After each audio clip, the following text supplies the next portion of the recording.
ऋकारस्त्वन्निवर्तकः अन्धकारनिरोधित्वात् गुरुरित्यभिधीयते सदाशिवसमारम्भां शङ्कराचार्यमध्यमाम् अस्मदाचार्यपर्यन्तां वन्दे गुरुपरम्पराम्। शन्नो मित्रः शं वरुणः शन्नो भगवद्वर्यमा शन्न इन्द्रो बृहस्पतिः शन्नो विष्णुरुक्रमः। नमो ब्रह्मणे नमस्ते वायो त्वमेव प्रत्यक्षं ब्रह्मासि त्वमेव प्रत्यक्षं ब्रह्म वदिष्यामि ऋतं वदिष्यामि सत्यं वदिष्यामि तन्मामवतु तद्वक्तारमवतु अवतु माम् अवतु वक्तारम्। ॐ शान्ति शान्ति शान्तिः। सहना वदतु सहनौ भुनक्तु सह वीर्यङ्करवावहै तेजस्विनावधीतमस्तु मा विद्विषावहै। ॐ शान्ति शान्ति शान्तिः। यश्छन्दसां वृषभो विश्वरूपः छन्दोभ्योऽध्यमृतात् सम्बभूव समेन्द्रो मेधया आस्पृणोतु अमृतस्य देवधारणो भूयासं शरीरं मे विचर्षणं जिह्वा मे मधुमत्तमा कर्णाभ्यां भूरिविश्रुवम् ब्रह्मणः कोशोऽसि मेधया पिहितः श्रुतं मे गोपाय। ॐ शान्ति शान्ति शान्तिः। अहं वृक्षस्य रेरिव कीर्तिः पृष्ठं गिरेरिव ऊर्ध्वपवित्रो वाजिनीव स्वमृतमस्मि सुमेधा अमृतोक्षितः इति त्रिशङ्कोर्वेदानुवचनम्। ॐ शान्ति शान्ति शान्तिः। ॐ नमः पूर्णमिदं पूर्णात् पूर्णमुदच्यते पूर्णस्य पूर्णमादाय पूर्णमेवावशिष्यते। Om Shanti Shanti Shanti. So on this next one, just see the pauses. I think you know it pretty well, but just see the pause, just a slight pause in between, so you can just follow me for that. Apyayantu mama angani Apyayantu mama angani Vak प्राणश्चक्षुः श्रोत्रमथो बलमिन्द्रियाणि च सर्वाणि प्राणश्चक्षुः श्रोत्रमथो बलमिन्द्रियाणि च सर्वं ब्रह्मोपनिषदम् माहं ब्रह्म निराकुर्याम् मा ब्रह्म निराकरोत् अनिराकरणमस्तु अनिराकरणं मे अस्तु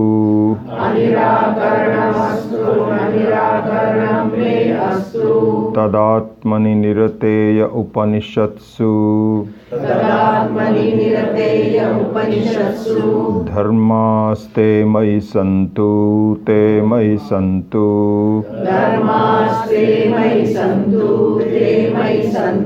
ॐ शान्ति शान्ति शान्तिः।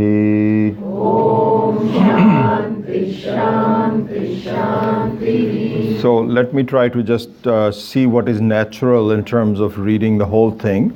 So it'll be, so you can just see if there is some natural pauses. I'm not going to do anything artificial, whatever naturally comes.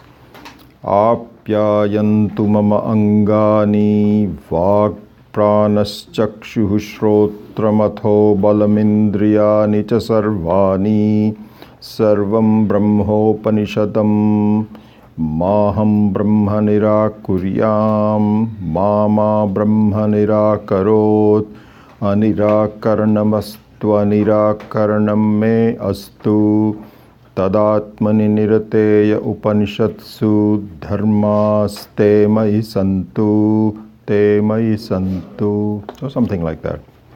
So the next one you may not, let's just follow me after this also.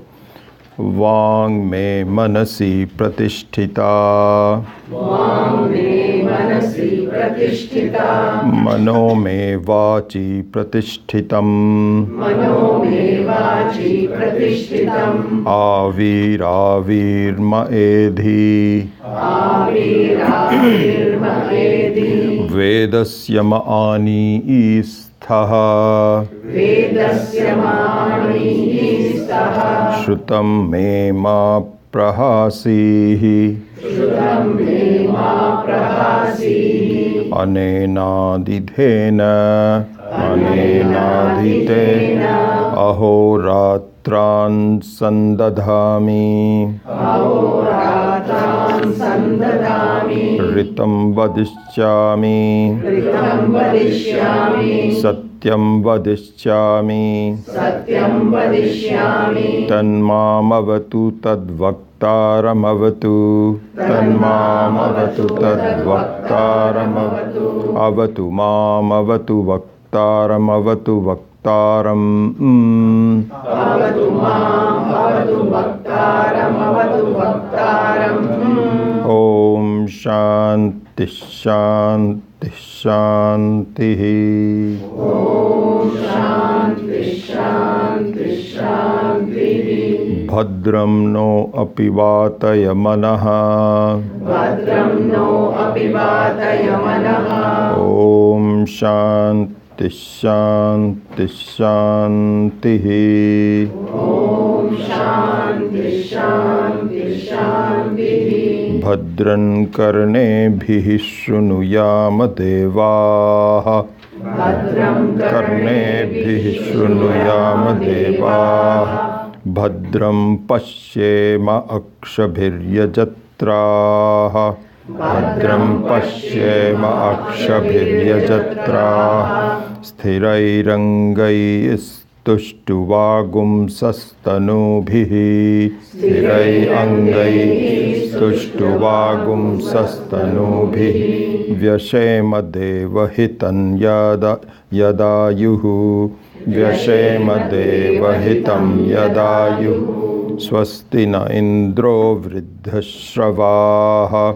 Swasti na indro vrudrashavaha. Swasti nah pusha vishvavedaha. Swasti na pusha vishvavedaha. Swasti nastarkshyo arishtanemihi. Swasti nastaksho arishtanemihi. Swasti no brihaspatirdadhatu. Swasti no brihaspatirdadhatu. Om Shanti Shanti Shanti. Om Shanti Shanti Shanti. Yo brahmanam vidadhati purvam. Yo brahmanam vidadhati purvam. Yo vai vedamscha prahinoti tasmai. Yo vai vedamscha prahinoti tasmai. tagum hadevamatma buddhi prakasham. Mumukshurvai sharanamaham prapadye. Om Shanti Shanti Shanti. Om Shanti Shanti Shanti. So what I'd like you to do in the next 20 minutes or so is to Take this, if you can please give it to everybody. Just a short quiz, maybe half and half. So just spend some time, write your name on the top of the paper, and read this carefully. If you need some more time, we can do that, but I think 20 minutes will be enough. And then I think let's spread it a bit more quickly, so that people, I think we should have enough. Do you have more? I don't have it. I gave it everybody, so somebody should have it. So let's make sure that.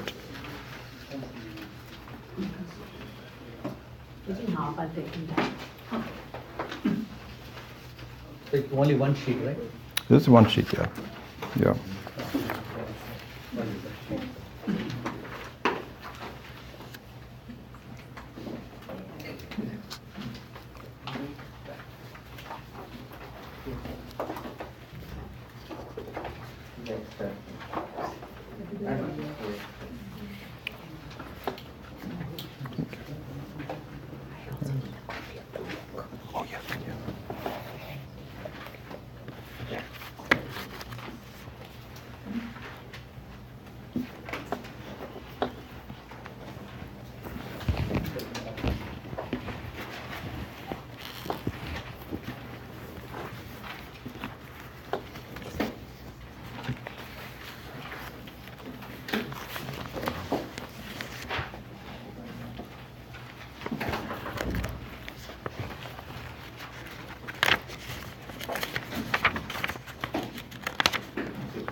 Is that just one question, or I got number 3? Is there more?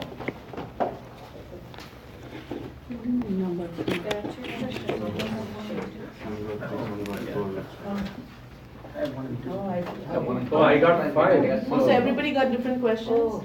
Yeah, we only got one question. Yeah, What is going on? Wait a second. Sorry.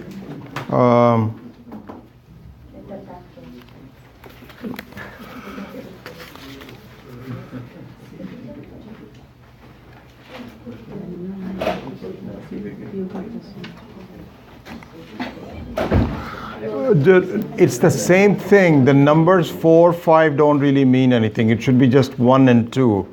I don't know. We have one and two, we just have one question. Yeah, just one question. So, what are those 4 ways? Is the first question. That's the only question. And the second one is the world around us exhibits. So that's a sort of like a second question. Yeah, I don't know what happened in the Word document.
There's only 2 questions. Ignore the number 4 or anything. It's just 1 and 2. Just 2 questions.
You don't have it a separate page, yeah.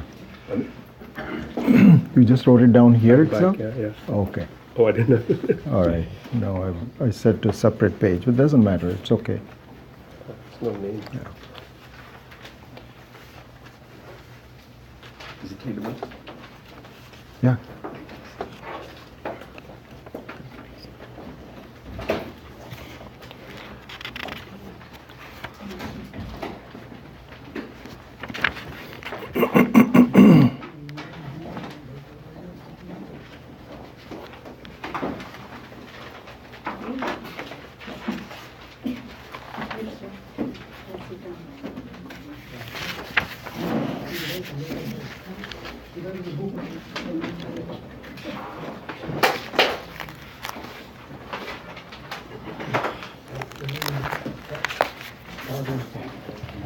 All I have.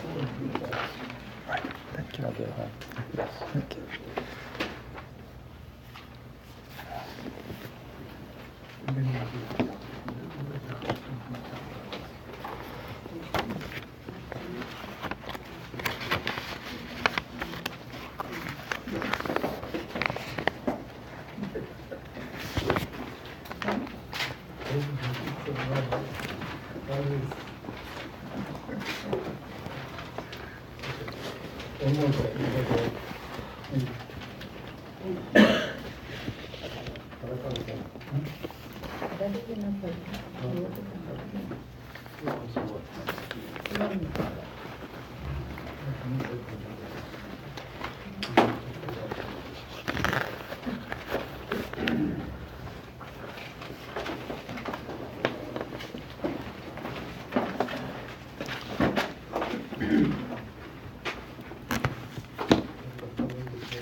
Oh, do we need to give the question back?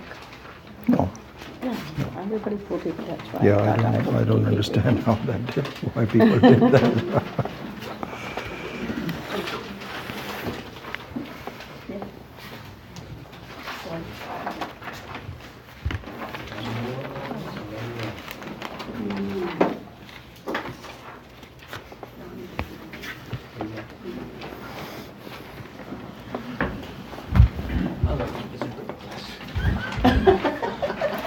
Yes, exactly. But actually, it's not bad actually, because it just gives you a lot of attention.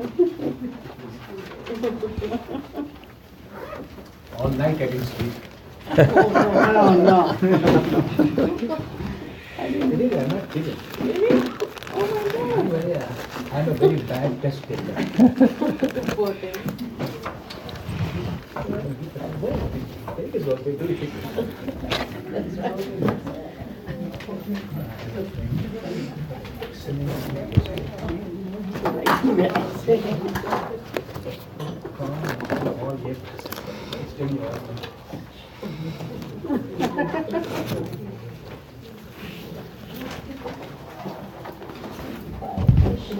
Yeah,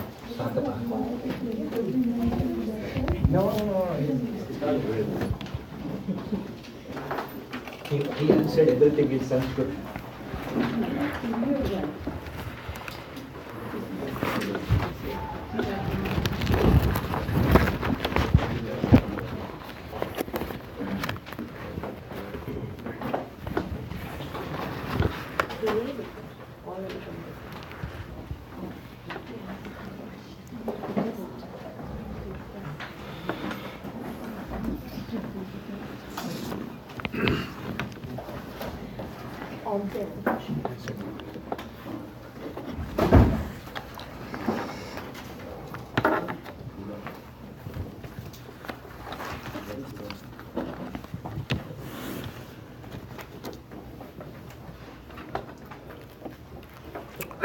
All set? Everybody done?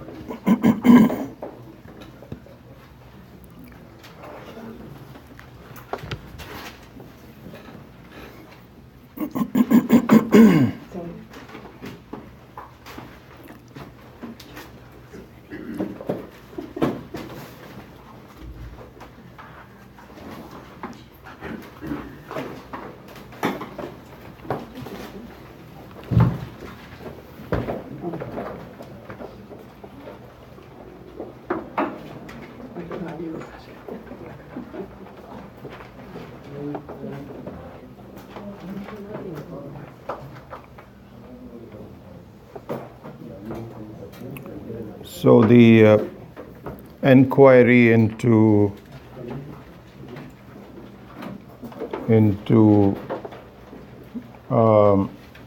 the world and ourselves, the self and the non-self, the relationship between Atma and Anatma, Paramatma, Jivatma, all of that,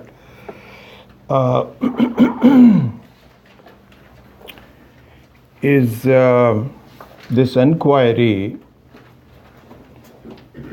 depends very crucially on the understanding that the whole world is just one. So the Ishvara is the Abhinna Nimitta Upadana Karanam. That the world consists of, it's the manifestation of the body of Ishvara. The material itself is Ishvara and the intelligent cause is also Ishvara. And the non-understanding of that creates all kinds of problems. In fact, if you look at the recent decision by the Trump administration, it is just a manifestation of this confusion. And that is that, there is an understanding by the ultra-right that Ishvara will take care of the world. Whatever we do doesn't really matter very much.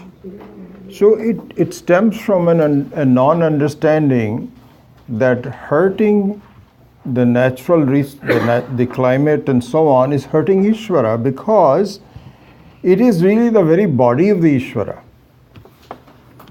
So this is an important thing for us to understand that, you cannot separate the spiritual from the secular. There is no such thing as spiritual versus secular. Everything is spiritual. And as students of Vedanta, we need to be very clear about this. Not a question of accepting it and believing it or anything. We have to understand it. That really everything that we do is just within the body of the Ishvara. Even our own bodies are also part of the body of the Ishvara. Dealing with others is also dealing with Ishvara. And it's all just one thing. As Swami Dayananji, sometimes these simple words can make a big difference. Vedantic teachers have been saying that Isha Vasyam Idam Gum Sarvan, everything is all, Ishvara is everywhere.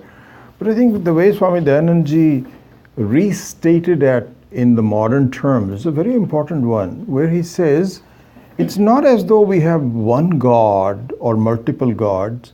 We only have God. This is the truth. So whenever you say, do you have one God or multiple gods, the question itself is wrong. As though there is a possibility of a multiplicity and then there is a single person who is doing. That's not true. The whole thing is nothing but Ishvara alone. So why I say that is because this question of the existence or the non-existence of things needs to be very clear in our minds. And so here Swami Maheswaranji did a great job in sort of pointing out how the abhava, how the absence of things are taken by us, and how they should be taken by us. This is an important thing. So, as you know, the answer to that is that there are 4 kinds of absence of things. So, 3 of them are in the realm of Vyavaharika Sat. And one of them is the topic of Paramarthika Sat. So Vyavaharika Sat means this is just sort of transactional. There is no real truth to it, but you assume the truth and you get by for some jobs to be done. So the first 3 being Pragabhava, Pradhvamsa Abhava, and Anyonya Abhava. So that being, so for example, just look at it. When you say, is there some water in this room? And then you say, no, there's no water in this room. So please bring it. So this is an example of Pragabhava, that it was not there, now it is there. And the classical example is that before a beautiful vase, a clay vase was there, it was not there. And then the clay vase was made. So the Pragabhava is one transaction that we use all the time. And the Pradhvamsa Abhava is also the same thing, because something that we have may not stay for a long time, it will disappear. So we know that things are temporary. They are not there at one time, now they are there, and then they will disappear. So we transact with it. This is called Pradhvamsa Bhava. And then the Anyonya Bhava is where anything that you see has a particular place, time, and guna, which is not there for other things. So, for example, the table is there. That means that the wall is not here. It is limited by the floor and the wall. And the wall and floor are limited by the table. Limited in the sense that they are not pervasive and so on. So this is what is called Anyonya Bhava. And we are dealing with it all the time. This is also transactional reality. And the 4th one is the interesting one and a very important one. So we have Pragabhava, which is called earlier non-existence, prior non-existence. That's the word that is used generally in the Sanskrit, in the English translation.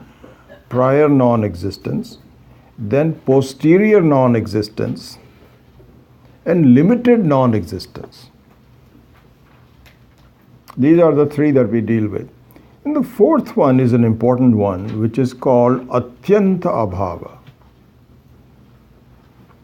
Atyanta Abhava means that it is not there at all. Absolutely not there. Not possibly to be there. So there the example we saw that was, the classical example is that of rope and a snake. But the rope and snake is not the best example because you have an existence of a snake. Snakes are real. It's just that you're superimposing the reality of the snake at the wrong place. That's all you're doing. So it's not as good an example as the one that Swami Maheswaranji pointed out, which is remarkable, which is the horns of a rabbit. Beautiful example. So, unlike the snake, which does exist someplace, and you are aware of the movement of the snake, the potential danger of the snake, all of that you're aware of, it's just that you're superimposing it upon on a rope. But if you look at the horns of a rabbit, yes, horns do exist. They do exist. You see antlers and, cows and buffaloes and so on and so forth. But they are not there in a rabbit. Not there in a rabbit. There never has been. No possibility. It's not as though a child has seen the horns of a rabbit someplace else. No possibility. So, not there at all means atyanta abhava. Atyanta abhava. It is not praga bhava, it is not padvamsa bhava, it is not anyonya bhava, it is atyanta bhava. And yet, it is possible that someone may impute the hardness of the horn on a rabbit. It's very possible. That is possible. So here what it is pointing out is that just because it is impossible and is totally non-existent doesn't mean that you cannot take a wrong existence in its place. And so there the pratibandhaka, the obstruction for a person to understand that it is not there at all, the pratibandhika, the obstruction for that is not sufficient knowledge. So from the standpoint of a child, you can tell the child, why are you so silly? You're so stupid. Why do you think there's a horn there? He says, I don't understand what you're talking about. I see these ears sticking out and I don't know whether they are. I mean, he's not saying that, but he's saying that, so no parent. It's imagined that somebody can, a 2-year-old will say, wow, what a nice rabbit with horns. And the parent cannot say, you're so stupid. I cannot believe that you're saying things like that. Because he doesn't know. Doesn't know. I told you this example. It's, a slightly different example that when we were in Jamshedpur and my older son was 2 years, 1.5, 2 years old, and he was in a crib. And I just got a new job with IBM in Jamshedpur. I was a systems engineer. And we were given this beautiful bungalow, amazing. And I think for the first time, Sanjay, our older one at that time, was sleeping in a separate room from us because we used to, have him with us wherever we would travel and so on. And now we got this new bungalow, and the very first day, he was given a separate room. And my wife and I, we had a late night, and we were hoping that this kid will also sleep. No such luck. So at 5:30, we heard a huge shriek and crying. And so we said, what happened? And so we go there. This guy was standing in the crib, and there was a cow looking at him from outside in the window. And he was saying, tiger, tiger. He doesn't know. What's a tiger? He had never seen a cow before. He had seen some pictures of a tiger. So, atyanta abhava doesn't mean that you cannot have a wrong impression on it. And so there we should see the body of the Ishvara that we experience, any experience that we have in our life is the body of Ishvara. The body of Ishvara is Atyanta Abhava.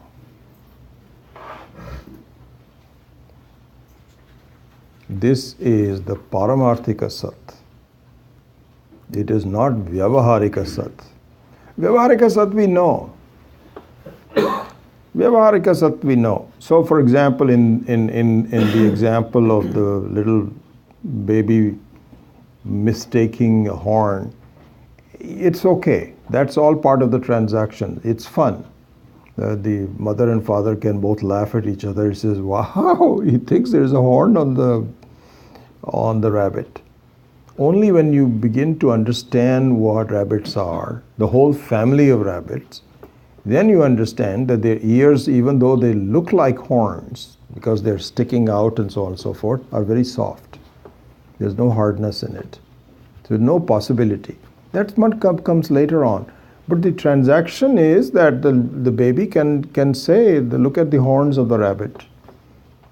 So similarly, our transactions are that there is duality. There is some reality to the world. This is the transaction. And this is what we go by in our lives. That's how we live in and so on. But if you really are interested to understand, if you have a burning desire to understand the truth about yourself, and this is the problem, we don't really have a burning desire.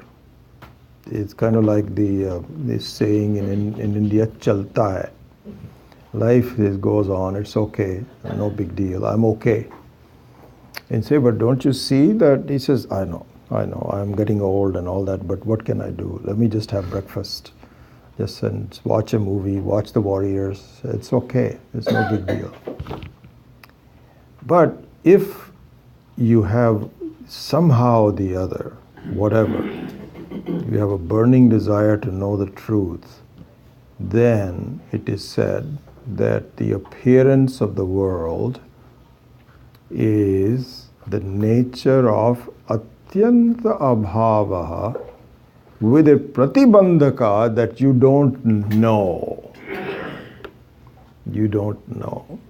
And so, for example, in the case of the horns of the rabbit, if the child is finally told that, listen, the rabbit does not have horns, and he understands it, the experience of looking at the ears of the rabbit will still be there.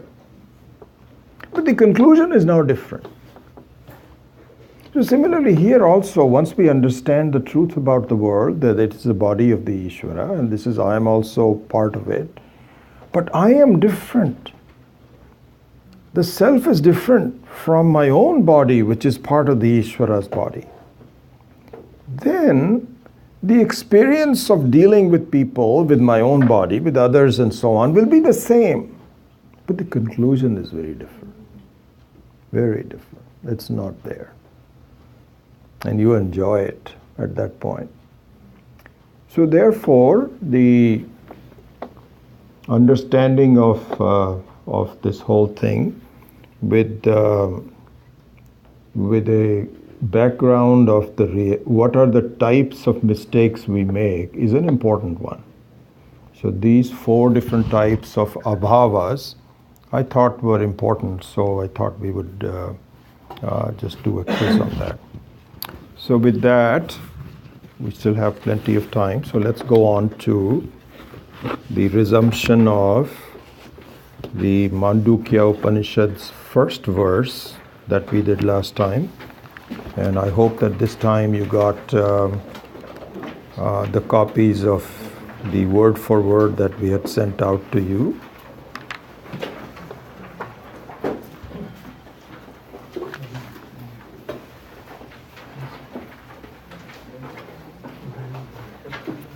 So let's just do chanting of the Prathama mantra, first mantra again, and just follow after me.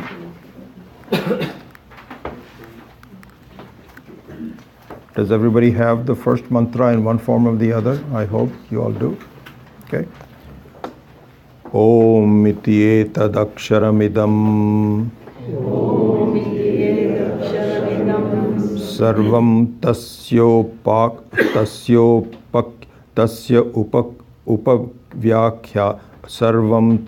upavyakhyanam bhutam bhavat bhavishyatiti sarvam onkara eva yacchanyat trikalat tadapi onkara eva.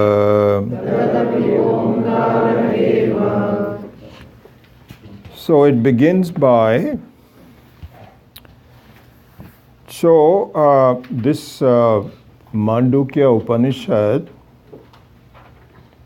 is an examination of the word Om.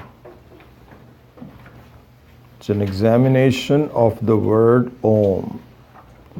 Not the sound Om, but a word Om. Because the distinction between a sound and a word is an understanding of what the sound means. The sound is the same. In fact, when the child is first born, it may hear the word mom, but it's just a sound to the child. Doesn't understand what the word mom means. But when the child does understand what the sound means, then it is no longer a sound, it becomes a word. So therefore, for those of us that don't understand what Om means, it is a very pleasant sound. But once we understand what Om means, it is no longer a sound, it becomes something else. And interestingly enough, as we will see this as we progress, the word Om. Okay, before that, let me remind you of, in fact, I was looking for a pen to write on, but I couldn't find it, so we'll do that next time. So you could say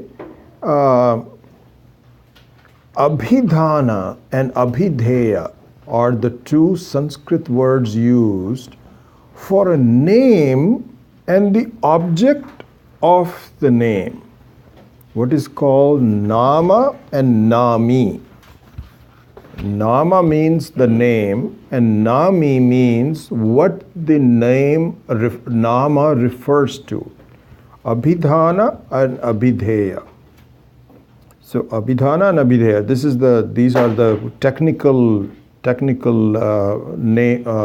words used in Sanskritam to denote the word and its object.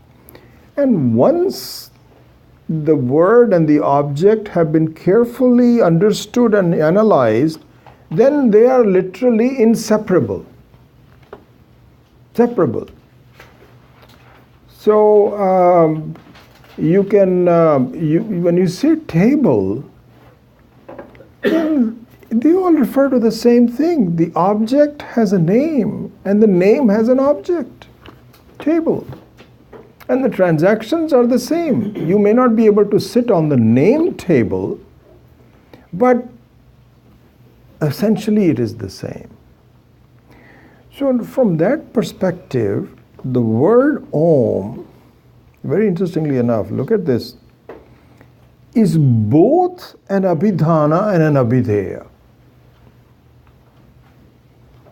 And we finished the last class with this.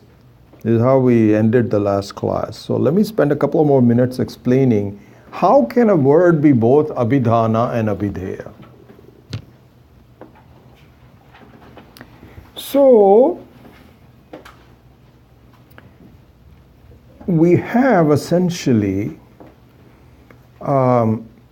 Ishvara has a Swarupa which is Satyam Jnanam Anantam, which is the truth about yourself also. So you are a person with a personality. Well, let's look at each one of us. Each one of us is a person with a personality. And the personality keeps changing, but the person doesn't change. So really speaking, you are aware of the fact when you were a 2-year-old, I'm a little baby. You are aware. That awareness is the person. As we will see in more clearly as we go on. And as you grow older, that awareness that I'm growing old is still the same person. But the personality that you are aware of may be changing. May be changing. Similarly, the whole world is nothing but a personality of Ishvara. And the person which is Brahman, which is the very Swarupa of Ishvara, doesn't change. But the personality may present itself differently at different times.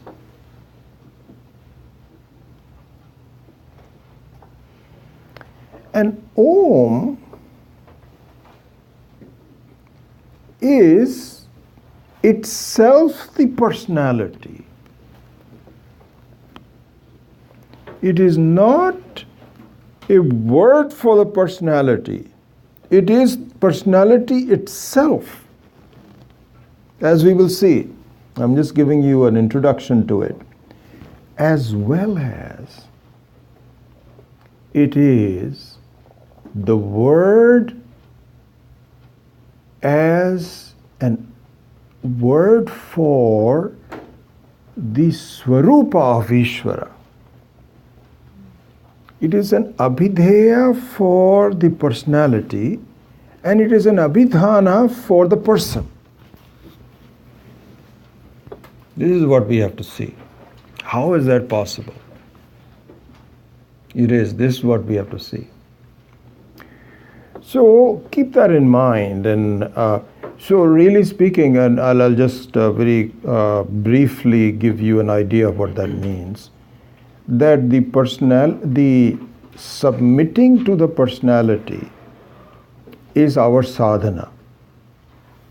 Not having any problems with the personality is what is the right attitude for us to understand the person. And so the chanting of Om, the upasana of Om, respecting Om, is the sadhana for the second stage, which is jnanam. So it is, another word is that it is the abhideya of Saguna Brahma, and it is a sadhana for Nirguna Brahma. All this will, I'm just stating it for now, but it will all be explained later on. So now let's go back to the verse, giving a slight background to this. Now let's go to the word, to the first verse itself.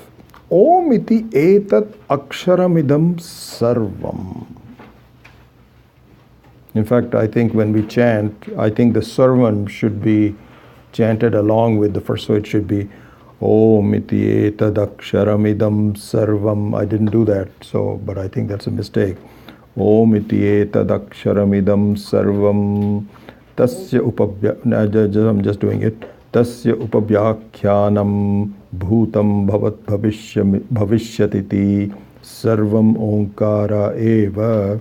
Anyway, so om iti etat aksharamidam sarvam. Okay. So now let us see what it means. Om iti etat aksharamidam. So,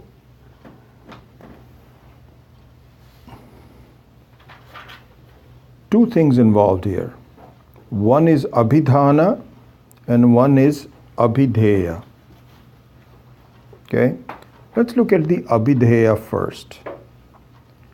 So, what is being explained here is that the entire jagat, the entire samsara, the entire world, the entire set of experiences that each one of us undergoes in our life is something which is kalpita upon Brahman, Paramatma. Just like we saw that in the example, that it is really atyanta abhava, but it appears as something. It is possible. This is actually a very important part of the creation, that the ability for the atyanta abhava to appear as bhava is the very essence of the whole creation. If this mistake is not possible, then there will be no creation whatsoever. So therefore, to go back to what I was saying, the entire world is a projection upon Paramatma. This is what is called kalpita padartha. Kalpita padartha means that all the objects are really they have a transactional reality but no paramarthika reality, no real reality. And they are a projection upon Paramatma. Okay? So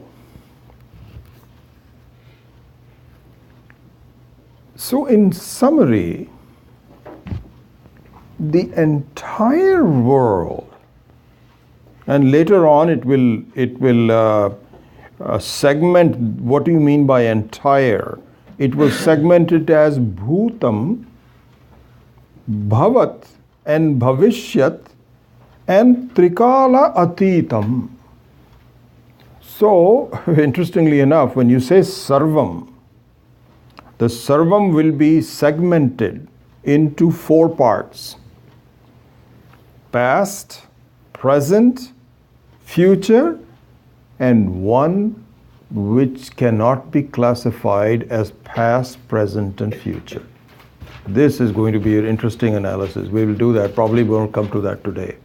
Anyway, so the sarvam will be explained in more explicit detail, and that's why the word upavyakhyanam. Upavyakhyanam, we saw that last week, so just a repetition of that. Vyakhyanam means a detailed explanation, so that you know all the parts of it. This is called Vyakhyanam.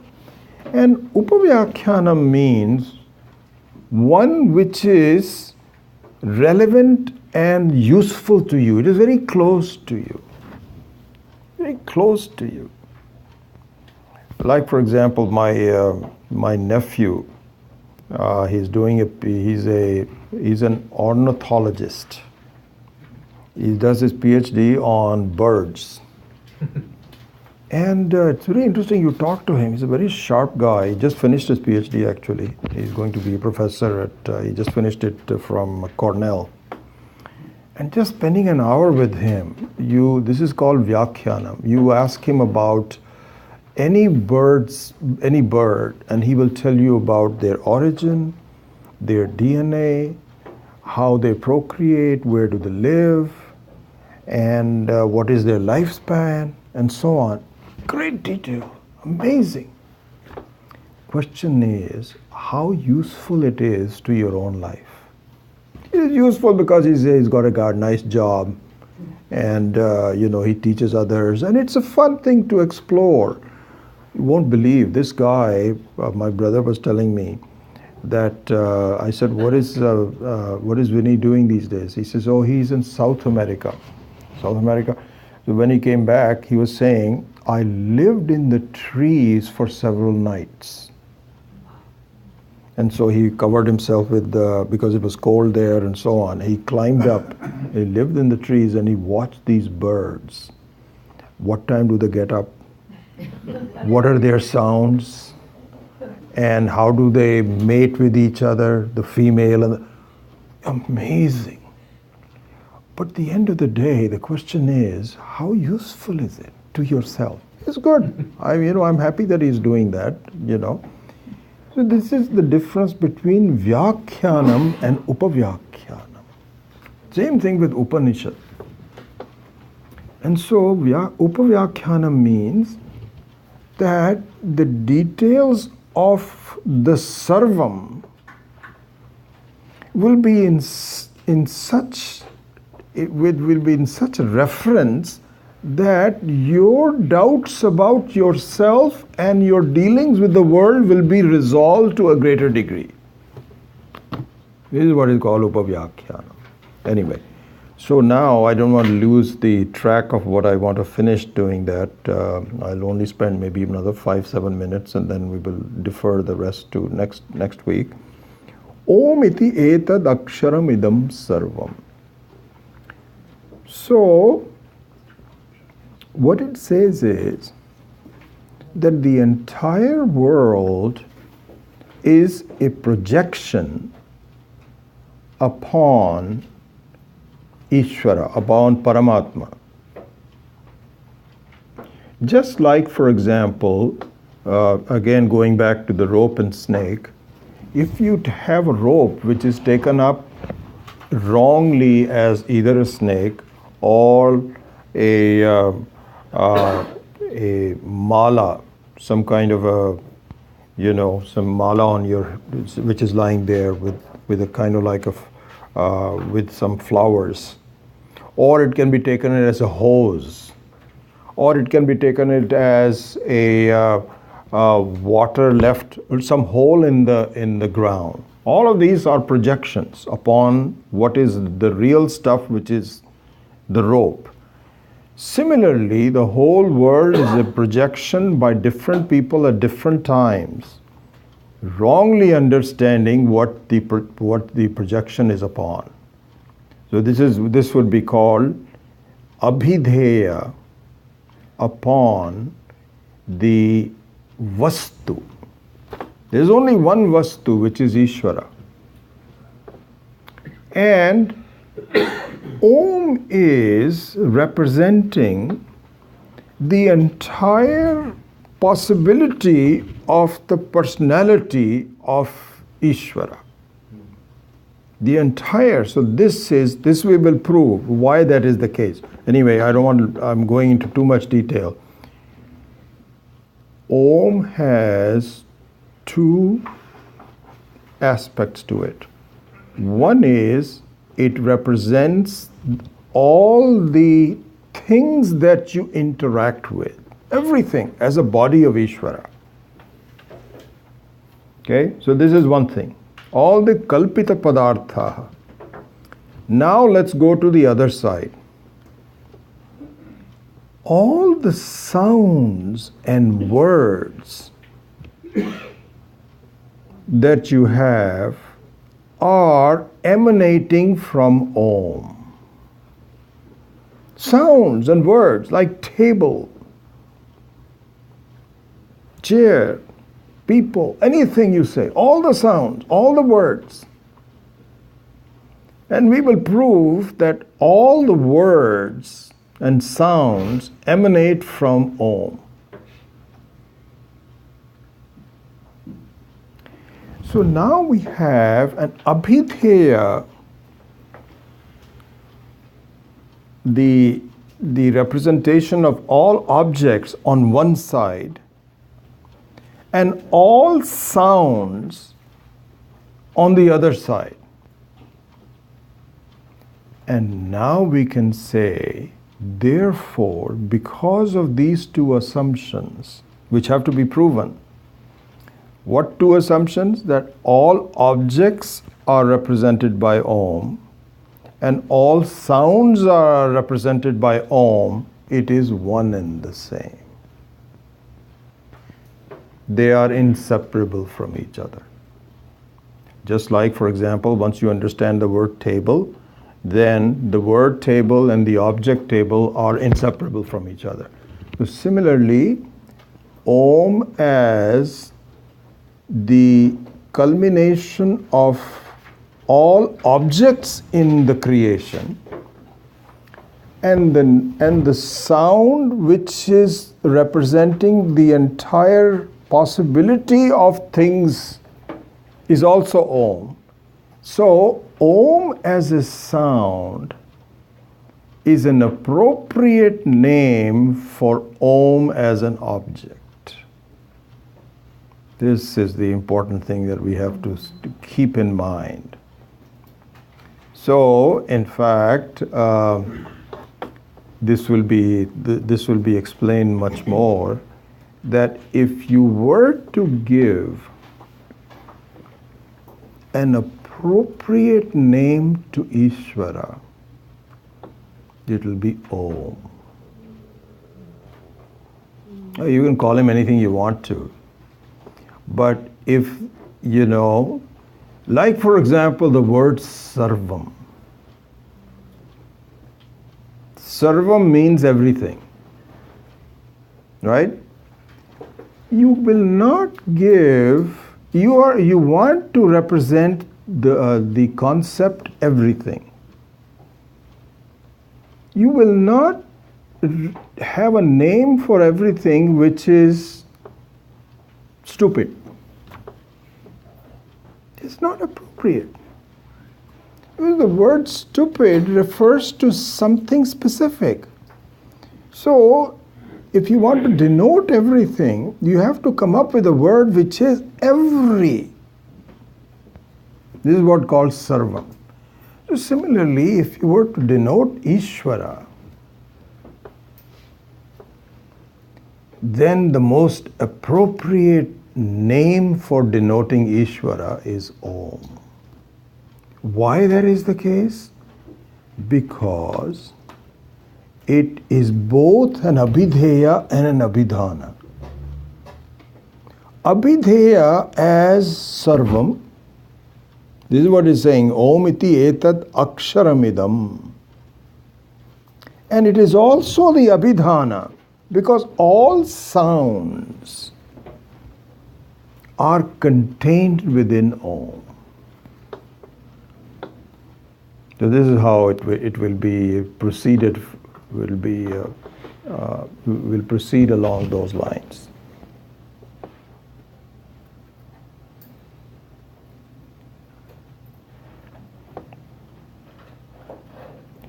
So in summary, as we will see,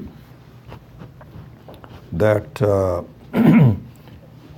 a respect for the word Om, a familiarity with it, a sadhana for it, chanting it, beginning things with it, ending things with it, surrounding things with Om, is an appropriate sadhana. It's kind of like, if a child wants to have the attention of mom, it says mom. It doesn't say, hey, you, because it wants help. So it says, Mom, I'm hungry. So similarly, if we were to invoke Ishvara, then the more we embrace the word Om, the faster we will invoke Ishvara. It's not as though Ishvara is deaf or dumb or anything like that. It's there all the time. But our own understanding of the invocation of Ishvara will become clearer if we embrace the word Om. So this is as a sadhana. Then the sadhya means the clarity of the truth about ourselves will only come if we understand the upavyakyanam, all the parts of it, how this is the case, and how this is an atyant abhava, and how this is a mistake on that. All of that once we come, then it is not upasana. Not upasana. It's, the life consists of really three things. One is karma, one is upasana, and one is knowledge, jnanam. And so the karma is getting ready to do things. Upasana is a deep love for what I'm doing. And jnanam means a complete knowledge. It's true for anything, Let's say you are asking your child to learn swimming.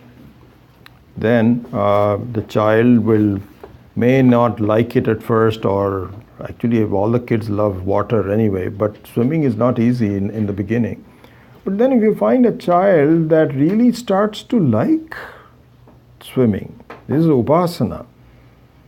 As what happens in my granddaughter's case, they just love swimming to a point. You ask them, so they'll say, "Is there a swimming pool there?"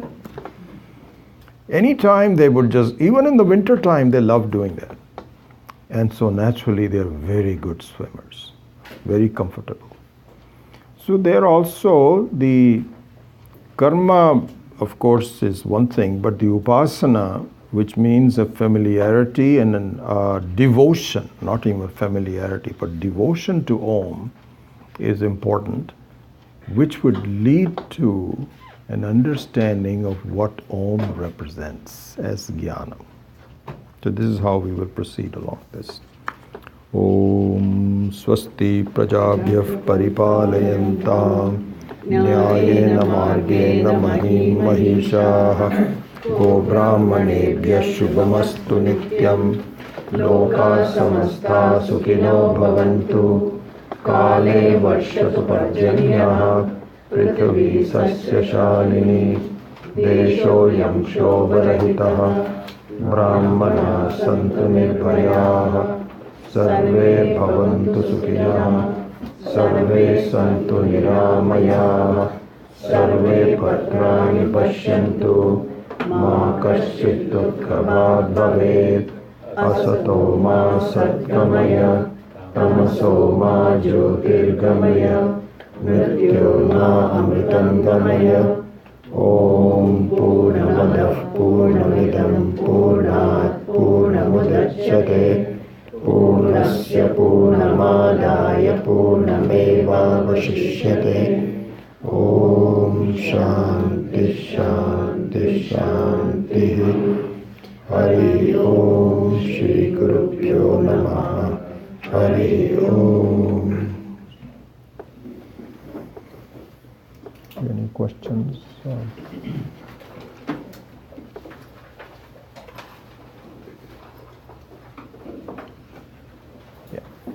This Om word, you say it is Ishwar itself and also signifying Ishwar. How is it like that? Yeah, but that's what we will study. That's, so I'm happy that you have that question. So keep that question in mind as we study. That's exactly right. So this is what the Upanishad will explain. Yeah. So you mentioned body of Ishvara as being Atyanta Bhava. Mm-hmm. But I thought my confusion is Atyanta Bhava is something that does not exist. Yeah, so it does not exist as you see it. As you see it, it doesn't. As you see it means as a separate thing from you. Our conclusion that it has a separate reality from us, it has its own future, I'm just a small, that kind of a conclusion, does not exist. Yeah, sorry, Rani?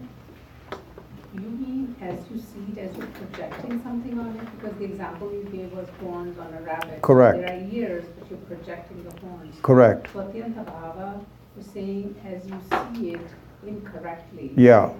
So you see the reality of it. Just like you project a horn on something that doesn't exist, you see the world as independently real. That is a projection. Yeah. It is, I just want to know, the rishis, did they hear this sound in their meditation of Om? Or It is said that you can look at it from that standpoint, but in our study that's not very relevant. It's something like kind of nice to know and so on and so forth. And the people have all kinds of imputations of other things like but really speaking, the study of the constituents of it, the understanding of it, really that's the more important thing. Did they invent this word? No. Nothing is invented. It all comes from Ishvara. Nothing is invented by anyone. Yes. So I wonder how is it possible to prove that all sounds, all words emanate? Yeah, we'll go into that in a minute. Yeah. So I mean next time. Maybe one of these days. I don't know when. Is Yeah. Mananam same as Upavakya Vakyan? No, not really. Upavyakhyanam, I mean they are in the same direction. But Upavyakhyanam is still Shravanam. See, because I think that we should understand that the word Shravanam is a complete exposition until you are absolutely certain. Yes, you say, yeah, that makes sense. Nothing is left out. So this is what for me Paramarthananda says very well. He says, Shravanam doesn't mean that you come to classes for maybe 6 months and you say, I think I got it. It's not that. It requires years of sustained inquiry with enthusiasm, with dedication, that then the Shravanam is over. So otherwise it is not Shravanam. It means that you have to look at it, all the doubts that come up. Sometimes your doubts don't even appear in your mind until a year has gone by, and the more you look into it, then this is what they say, the more you know, the more you find out you don't know. That is not true in Vedanta, because once you know, you will really have no doubts about it eventually. But in the meantime, as a journey, that can occur, that you don't even know the details of it until you begin to become more knowledgeable about the basics of it. So that is all Upavyakhyanam. Then the Mananam, which sometimes can be done simultaneously, but generally speaking has to be done after the Upavyakhyanam, after the Shravanam. And that consists primarily from reconciling what is being said by Shastra with what my life appears to me as. That reconciliation is Mananam. And this is where I find Swami Maheshananji's teaching to be extraordinary, because I think his ability to relate the knowledge to our experiences is just phenomenal. And all the acharyas do that, but I find that his ability to reconcile the Shastra with the life, which accelerates your Mananam, is just phenomenal. So Mananam is really your own individual reconciliation. Yeah. But Upavyakhyanam is still Shravanam. He is still Shravanam. May have some little portions of Mananam, but primarily it is Shravanam.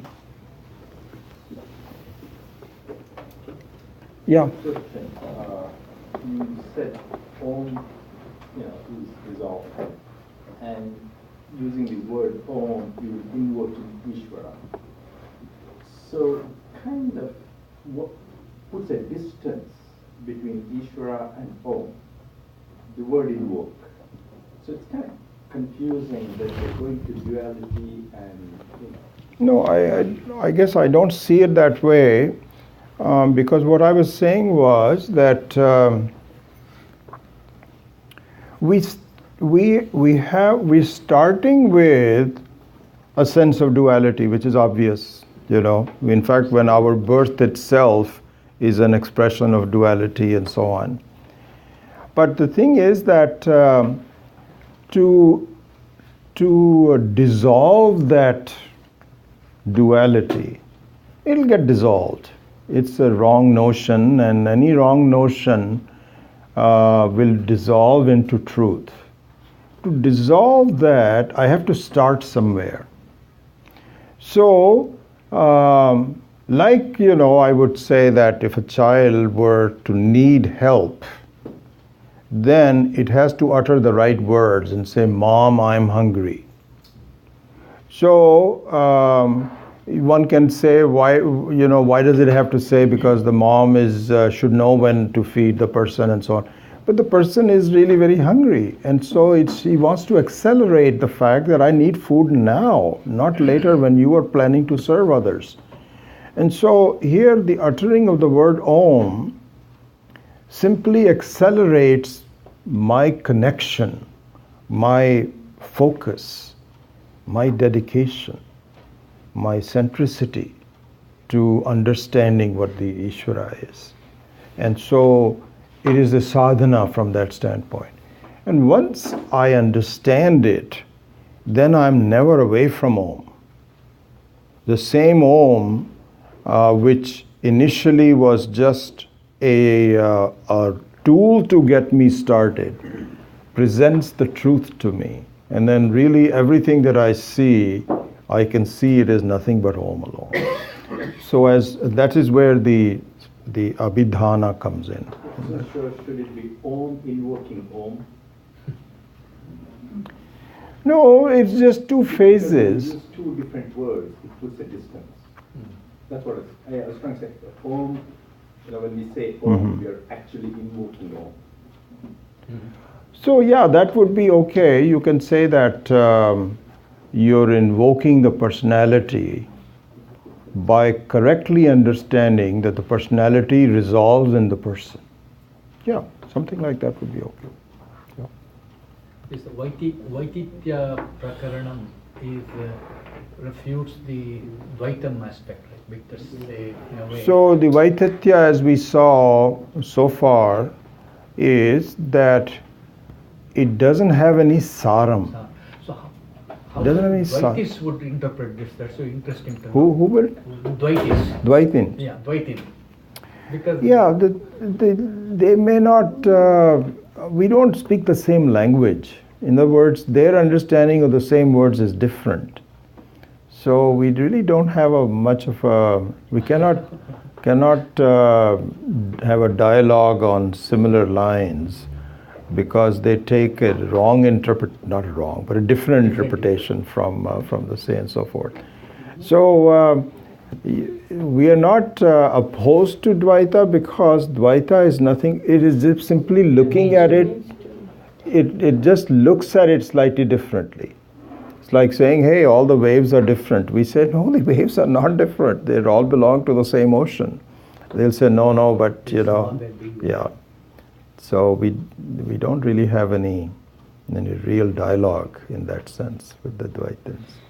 Yeah, last question. Does it matter how we pronounce Om? Because I've been, some other teachers, they've been saying that Om consists of O, U, and Ma. So Okay, we'll go into that. But very briefly, I think we were talking about that last week also. It should be just Om. And not too short, not too long either. So it has pluta. Om. That's the right, if you want to do that. Or you can just say Om.